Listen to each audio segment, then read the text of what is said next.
So the biggest thing I would say for people to start is get an assessment, like see where you're at because you don't even know it.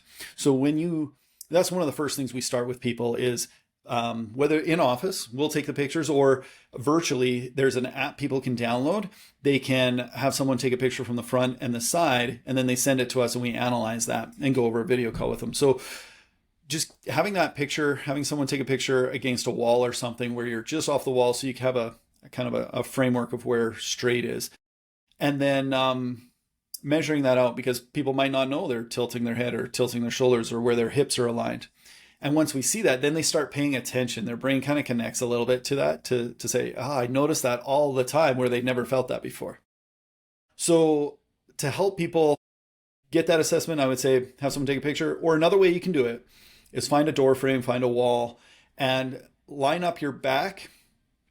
So basically you're going to lean against that wall with your foot, maybe a few inches off the wall.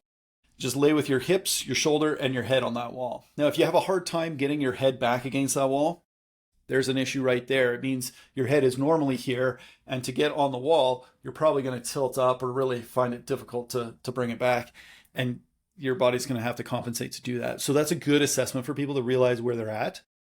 And then what I say is, okay, with your head, shoulders, and hips on the wall, balance over on one leg, and then come off the wall about this much so you're in line with the heel, and hold that for about 10 seconds. Balance is a really great way to activate the muscles along your spine, either side, the hip abductors, so the pelvis and your core. If you think of just pulling tall while balancing, it's going to use your small core muscles just in a subtle way.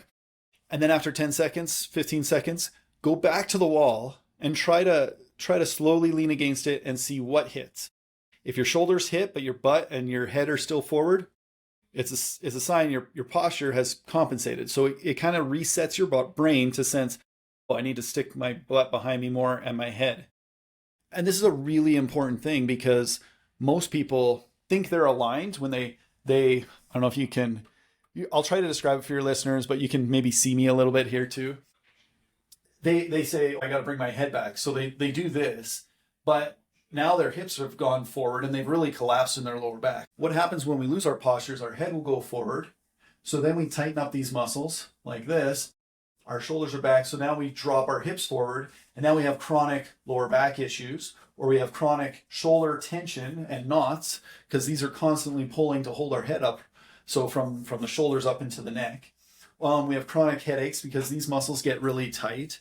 It can affect vertigo, things like that. And so getting a massage or just getting an adjustment can feel good, but it doesn't address the root cause of that problem.